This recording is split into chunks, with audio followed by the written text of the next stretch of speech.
Turismo, aviões, barcos de mercadorias, orçamento de Estado, orçamento da região e a possibilidade de um novo furacão no início da próxima semana a afetar o estado do tempo nos Açores.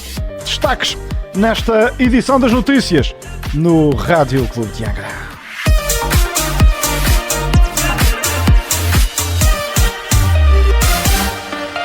Sejam bem-vindos à Informação Regional, eu sou o Pedro Ferreira. A Ilha Terceira foi o destino selecionado para a realização da edição 2024 do Fórum Europeu de Agentes de Viagens. A iniciativa é apoiada pela Câmara do Comércio e pela Câmara Municipal de Angra, em parceria com a Visit Açores, e vai decorrer entre 14 e 20 de outubro em diversos locais da Terceira. O Fórum vai proporcionar um ambiente onde os fornecedores de serviços turísticos europeus poderão estabelecer contactos individuais com os principais vendedores dos Estados Unidos da América e do Canadá. Ao todo estarão na Terceira 95 fornecedores de serviços turísticos europeus e 150 agentes de viagens norte-americanos. Todos são profissionais a tempo inteiro, com um volume mínimo de reservas anuais de $1 milhão, focados exclusivamente no mercado da Europa. O evento a decorrer na Terceira vai gerar, de forma direta, mais de 1000 dormidas na ilha entre 14 e 20 de outubro e permitirá, diz a Câmara do Comércio de Angra num comunicado, uma maior divulgação e promoção dos recursos turísticos dos Açores, não só junto do mercado estratégico da América do Norte, como também junto dos fornecedores da Europa. Este é um dos eventos que se destaca no âmbito da nova estratégia de promoção turística do Destino Açores para o inverno IATA 2024-2025, uma estratégia de promoção que foi apresentada por Berta Cabral, a secretária regional do Turismo, que anunciou um investimento de 2,5 milhões de euros, que vai representar um aumento de mais de 7.800 lugares em ligações aéreas para o arquipélago durante este próximo período de inverno.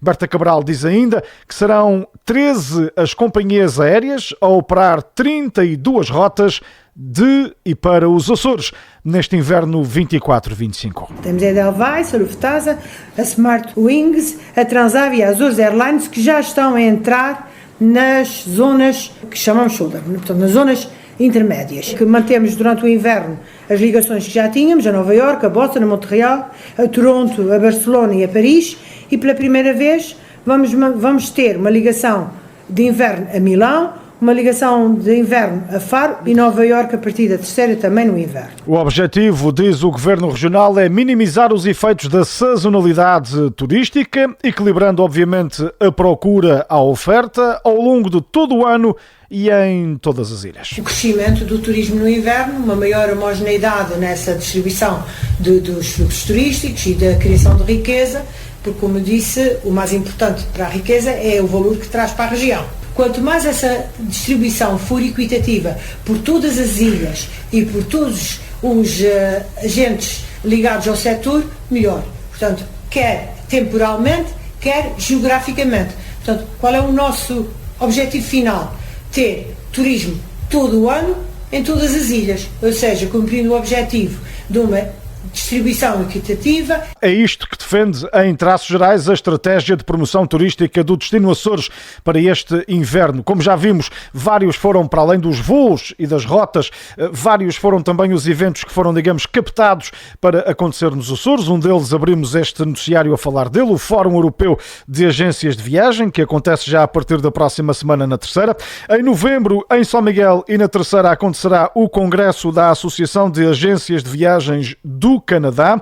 Já o Encontro Regional de Turismo, que se vai passar a chamar Azores Tourism Summit, vai acontecer em novembro na ilha de São Miguel. Ora, importa perceber se os planos de privatização da Azores Airlines e da TAP podem colocar em causa o desenvolvimento desta estratégia turística. Questionada a secretária regional do Turismo sobre este assunto, Berta Cabral rejeitou a possibilidade, sublinhando que públicas ou privadas, SATA e TAP vão continuar a voar de e para os Açores. Porque a SATA e a TAP continuarão a existir e continuarão a ser companhias que vão fazer estas rotas, porque têm, neste momento e há longos anos, raízes nesta região, têm a primazia na ligação da região ao exterior, e isso é um ativo que nenhuma delas vai querer perder. Portanto, essas companhias sendo 100% públicas ou sendo parcialmente públicas, elas vão continuar a existir e a fazer as rotas que têm feito até agora e, porventura, até outras muito mais, se tiverem outro fluxo financeiro. Berta Cabral confirmou também que não foram encetadas novas negociações com a Ryanair para este período de inverno. Mantém-se assim o acordo firmado o ano passado, que prevê a realização de 4 voos semanais de São Miguel e Terceira para o continente português durante a época de inverno. E é precisamente sobre as ligações aéreas entre os Açores e o continente português que os partidos da coligação que governam os Açores, PSD, CDS e PPM, acabam de anunciar a entrega no Parlamento dos Açores de uma iniciativa para que os passageiros residentes nas ilhas paguem menos do que os atuais 134 euros pelos voos para o continente. A iniciativa legislativa, diz a coligação, surge na sequência da recente decisão do Governo da República de estabelecer um limite máximo de 600 euros de reembolso por passagem aérea como valor elegível para o acesso ao chamado subsídio social de mobilidade. Ora, isto, dizem os partidos da coligação, é um condicionamento ao direito dos açorianos à livre deslocação em território nacional. Esta é uma recomendação que PSD, CDS e PPM fazem à República, que será discutida na próxima semana, no plenário de outubro do Parlamento açoriano, e onde é defendida então a redução do valor máximo, atualmente fixado em 134 euros, a pagar pelos passageiros residentes nas ligações aéreas entre o arquipélago dos Açores e o continente e entre os Açores e a Madeira, o qual deverá já incluir uma outra alteração, dizem ou recomendam os deputados da coligação, que seja não haver nenhum custo adicional sempre que um passageiro açoriano tenha que fazer uma alteração na reserva que já tem feita. PSD, CDS e PPM defendem também que os passageiros residentes apenas devem pagar, no ato da aquisição da viagem, o valor correspondente à parcela da viagem que lhes couber pagar e não a totalidade, eventualmente, do bilhete, para depois ficarem à espera para serem ressarcidos. Um debate parlamentar desta recomendação da coligação para acompanhar na próxima semana no âmbito dos trabalhos do Parlamento dos Açores. Já no âmbito dos transportes marítimos de mercadorias de e para a região, o Governo Regional já apresentou as conclusões da Comissão Especializada Independente que teve a analisar o estudo sobre o transporte marítimo de mercadorias. Governo e elementos desta Comissão Especializada Independentes apresentaram as conclusões do trabalho feito até agora aos operadores portuários e às câmaras do comércio dos Açores. Depois de analisar o estudo, destacam-se a importância de superar algumas restrições que existem na operação do tráfego local nos Açores, aumentar a eficiência de todo o sistema, em particular na operação e nos custos portuários, e reforçar os meios e equipamentos disponíveis nas infraestruturas portuárias da região. Globalmente, as conclusões do estudo salientam a necessidade de frequências semanal a todas as ilhas, a operação de navios de cabotagem entre os portos do continente e os portos de Ponta Delgada e Praia da Vitória, bem como uma articulação adequada entre a cabotagem insular e a operação de tráfego local nos Açores. A Comissão Técnica optou pelo cenário 1, que é o cenário muito idêntico àquele que nós temos hoje, com a diferença que deve haver abastecimento semanal a todas as ilhas. Tirando Flores e Corvo, que estão neste momento numa situação especial, as duas ilhas que não têm abastecimento semanal é a Graciosa e Santa Maria. Portanto, Graciosa e Santa Maria, neste modelo, passarão a ter também um abastecimento semanal. As primeiras decisões vão ser, e já estão a ser, tomadas em conjunto com os armadores, precisamente para concluírem o primeiro cenário, que é ir a todas as ilhas todas as semanas.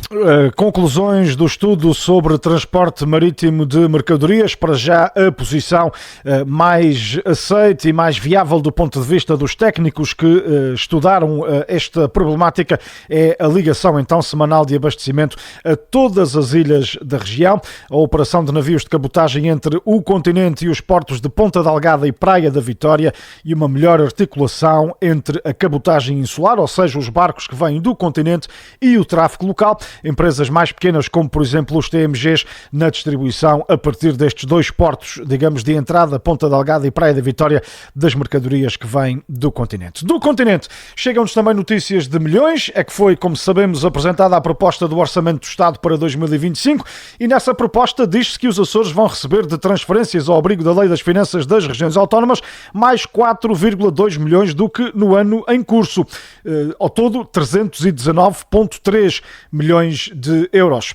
Além destes montantes, no relatório da proposta do Orçamento de Estado refere-se que os Açores vão receber ainda mais 94 milhões de euros de outras verbas, nomeadamente no capítulo dos fluxos para as regiões autónomas, repartidos em 11 milhões, com origem na Administração Central, e cerca de 83 milhões da Segurança Social, o que faz com que dos 319,3 o valor global de transferências para os Açores seja de 413 milhões de euros. De acordo ainda com o Orçamento de Estado, o Governo da República fica também autorizado a proceder às alterações orçamentais e às transferências de verbas necessárias para a entidade que vier a ser designada para assegurar as ligações aéreas de serviço público nas rotas não liberalizadas entre o continente e os Açores e entre os Açores e a Madeira, nomeadamente as rotas para Faial, Pico e Santa Maria, no montante total de até 9 milhões de euros.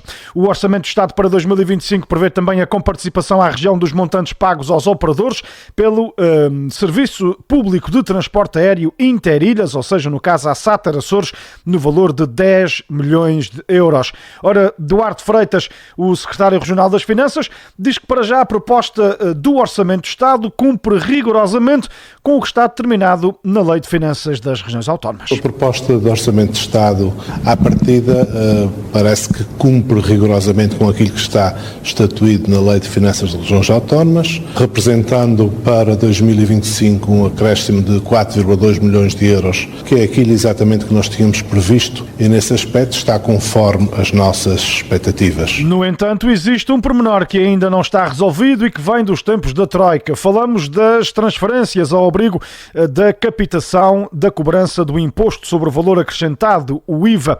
É que José Manuel Bolieiro tinha anunciado recentemente conversações com o Governo da República no sentido de se reverter esta imposição que vem desde o tempo da Troika e voltar ao modelo antigo de transferências para a região da totalidade dos valores do IVA recebidos ao abrigo de uma fórmula de captação do mesmo. O que é certo é que para já na proposta do Orçamento de Estado esta alteração não está prevista, o que obriga a que no orçamento, por exemplo, dos Açores para o próximo ano, o Governo Regional mantenha a previsão de um nível de endividamento até 150 milhões de euros. Ora, caso não seja corrigida a situação das transferências ao abrigo do IVA, os Açores ter-se-ão que endividar, mas Duarte Freitas espera que até ao final do processo e em particular na discussão no âmbito da especialidade do Orçamento do Estado, este assunto possa vir a ser resolvido. Não foi nesta fase inserida nos documentos orçamentais.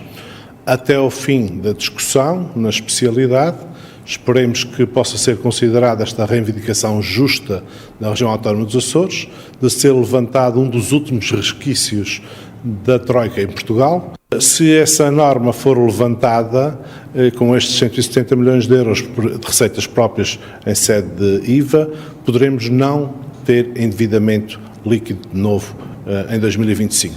A única ponta que para já falta então resolver na articulação financeira entre o Estado e a região para o próximo ano. Na proposta do Orçamento do Estado para 2025, o investimento previsto para o anel CAM, ou seja, o novo sistema de cabos submarinos continente Açores-Madeira, tem uma verba inscrita que ascende a 34 milhões de euros, segundo o relatório da proposta do Orçamento do Estado. Já no âmbito do Orçamento dos Açores, também para o próximo ano, o Governo Regional acaba de anunciar que os funcionários públicos da região vão ter um aumento da remuneração complementar de 3%, o que representa um esforço financeiro anual de cerca de 800 mil euros.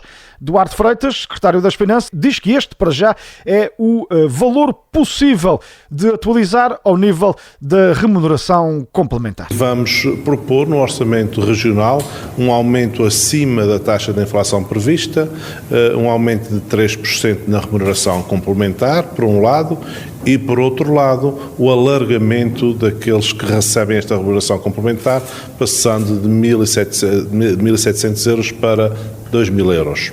Isto abrangerá cerca de mais 800 trabalhadores na região autónoma dos Açores. É evidente que não podemos satisfazer todos os sindicatos num ano. É um processo que tem vindo a evoluir.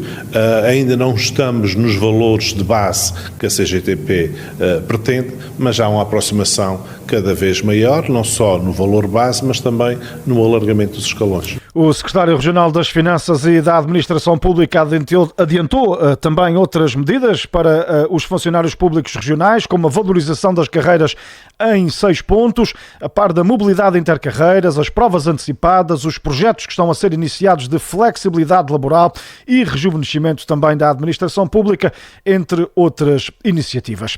Já no âmbito da agricultura, os Açores vão ver o consumo de gasóleo agrícola liberalizado a partir de janeiro.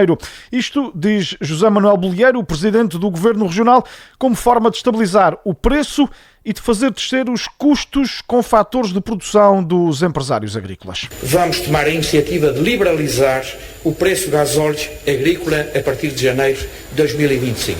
A nossa convicção é que com esta medida, aliás bem articulada também com o Sr. Presidente Jorge Rita e com o Sr. Secretário Regional, é a nossa convicção que isso estabilizará o preço e que isso fará descer. E, portanto, no custo dos fatores de produção, também estaremos a dar muito bons contributos para a economia e a sustentabilidade das nossas explorações agropecuárias e dos nossos empresários agrícolas. Ora, tendo esta liberalização do consumo do gasóleo agrícola a partir de janeiro sido então uma medida trabalhada com a Federação Agrícola para potenciar a ajuda pública à economia agrícola, Jorge Rita congratula-se e explica como é que se vai processar. Há uma situação que há alguns anos essa parte não concordávamos, que era o plafond que era atribuído, muitos utilizavam o plafond, acabava até de forma antecipada, e outros tinham excesso de plafond porque não conseguiam utilizar todo o gasóleo, porque é derivado à localização das explorações ou às necessidades de abastecimento. Quem é da agricultura a partir de janeiro utiliza na sua exploração